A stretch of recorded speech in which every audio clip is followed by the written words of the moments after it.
आप सोचिए, ये हमारी ताकत की धमक कि अमेरिका का राष्ट्रपति कह रहा है कि बच्चों को मेहनत करना सिखाना होगा, बेंगलोर और बीजिंग से मुकाबला है। तो हमने वहां तक भी पाया। पर इसी के साथ अगर हम थोड़ा और आगे बढ़ें, हमने कुछ चीजों को इग्नोर भी किया।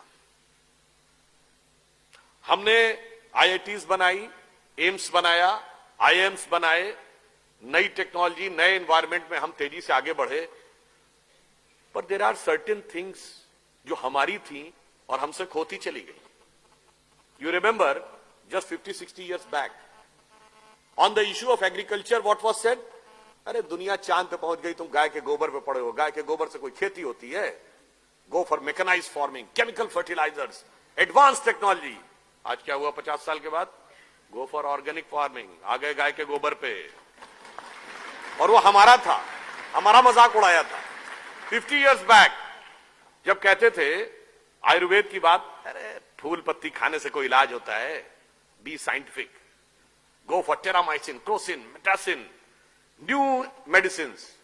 आज क्या कहते हैं? Go for herbal medicine. ये हमसे खो गया या खोते जा रहे हैं। जस्ट 50-60 years बैक जब हम ये कहते थे पेड़ की पूजा करो, पहाड़ की पूजा करो, नदी की रक्षा करो, तो what was said? This is the reminiscence of primitive tribal civilisation. यही एलिगेशन था ना।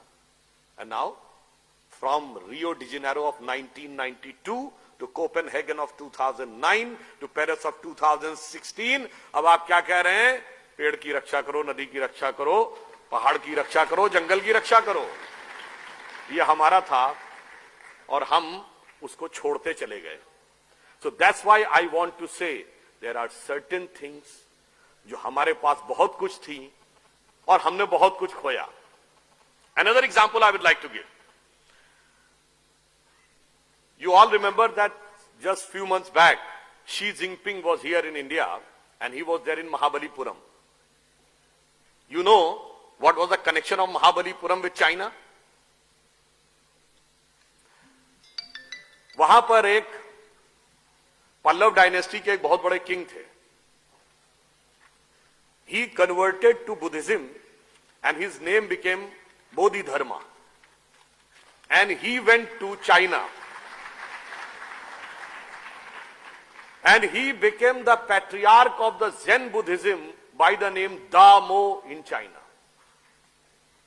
And subsequently 90-95% of the China became follower of Buddhism at one point of time, for which one of the very prominent Chinese thinker, philosopher of 40s and 50s, who she has said that India has culturally dominated and controlled China for more than 2,000 years without sending a single soldier across the border. This was the connection of Mahabalipuram to China. We forgot. One more thing I would like to remind. What was our capability? In the first non-aligned summit, the then President of Indonesia, Ahmad Sukarno, which is the biggest Muslim country in the world, has come to India. When he was returning, the return gift was given by Pandit Nehru. Then he asked for another gift. Then it was asked, kya chahiye aur? Then he said, 4 ghade Ganga Jal. Then his counterpart of Pakistan said, what you are asking? You are a Muslim country and asking for Ganga Jal. He said, by change of circumstances, we have changed our way of worship, but we cannot change our forefathers. So what the connection India was having across the world, ये तो Indonesia है। और America के मूल निवासियों को क्या कहते हैं? रेड इंडियन, क्योंकि इंडियन को ही खोजने गए थे वहां। None of the country in the world is having such a vast influence from the far eastern side to far western side. इसलिए मैं कहना चाहता हूं, बहुत हमको पढ़ाया गया unity in diversity, unity in diversity. Diversity तो आप खुद बोलते हैं, यूनिटी का एंगल तो बताइए। आप मुझे किसी से पूछूं यूनिटी का एलिमेंट क्या है? हमें पढ़ाया नहीं जाता कभी। हमें कह दिएगा डाइवर्सिटी सुनो, डाइवर्सिटी सुनो, और diversity has gone to the extent of divisivity on the issue of religion, on the issue of caste, on the issue of language, on the issue of region. Connection कहां है? वो कौन सा point है जो जोड़ता है? मैं आपको बताऊं कौन सा पॉइंट जोड़ता है। जब आप पूजा करने बैठते हैं, हाथ में जल लेते हैं, तो जल लेने के बाद पंडित कौन सा मंत्र बोलता है? गंगे च यमुने च गोदावरी सरस्वती नर्मदे सिंधु कावेरी जलेस्मिन सन्निधिम कुरु। भारत की सारी नदियों का स्मरण हो गया। वो सरस्वती जो लुप्त हो चुकी, वो सिंधु जो हमारे क्षेत्र में नहीं रही, उसके साथ हम भावनात्मक दृष्टि से जुड़ गए। जब आप रामेश्वरम में जाते हैं तो 22 कुओं से स्नान करना पड़ता है, वो सब किसी न किसी तीर्थ के प्रतीक है। और जब आप रामेश्वरम के शिवलिंग के आगे दर्शन करते हैं श्रद्धा से, तो अमरनाथ से आपका संबंध स्वयं जुड़ जाता है, और सोमनाथ से भी जुड़ जाता है, मल्लिकार्जुन से भी जुड़ जाता है। तो व्हाट हैपेंड, हमने बहुत कुछ पाया और हमारे पास बहुत कुछ था, हमने बहुत कुछ खोना भी शुरू किया। एक और ऑन द लाइटर नोट कहना चाहूंगा, 70 साल पहले क्या हमें समझाया जाता था कि गोधन गज धन बाज धन और रतन धन खान, जब आवे संतोष धन सब धन धूर समान। और आज क्या सिखाया जाता है? ये दिल मांगे मोर।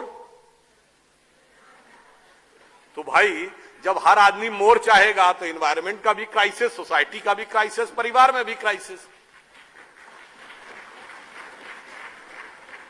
फिर एक और बात मैं कहना चाहता हूं, हो सकता कुछ लोगों को अच्छा लगे, कुछ को। उस समय युवाओं के अंदर एक जज्बा होता था कि हमें देश को बदलना है, देश के लिए कुछ बलिदान करना है।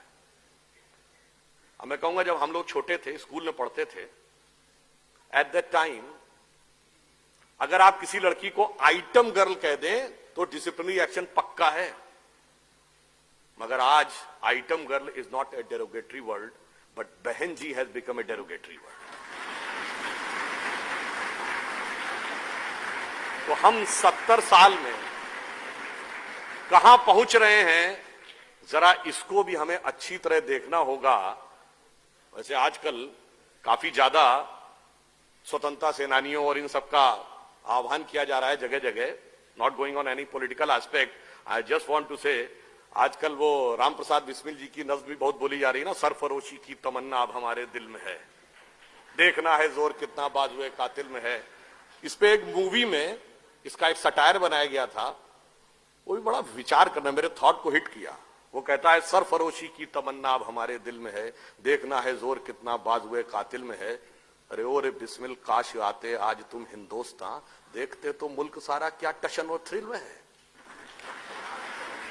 और आज का लड़का ये कहता हम तो बिस्मिल थक गए, अपनी आजादी तो भैया गर्लफ्रेंड के दिल में है।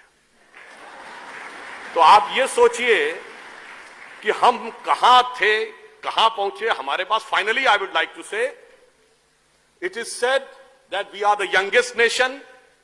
It is truth but half truth. We are the youngest nation and the oldest civilization. And the future is that India having a signature on the God particle means we are the only country which can provide the way for God and particle both.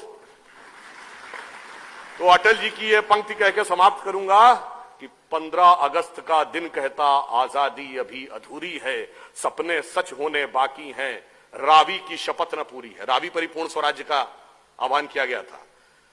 तो सपनों को सच करने को कमर कसें, बलिदान करें, जो पाया उसमें खो न जाएं, जो खोया उसका ध्यान करें।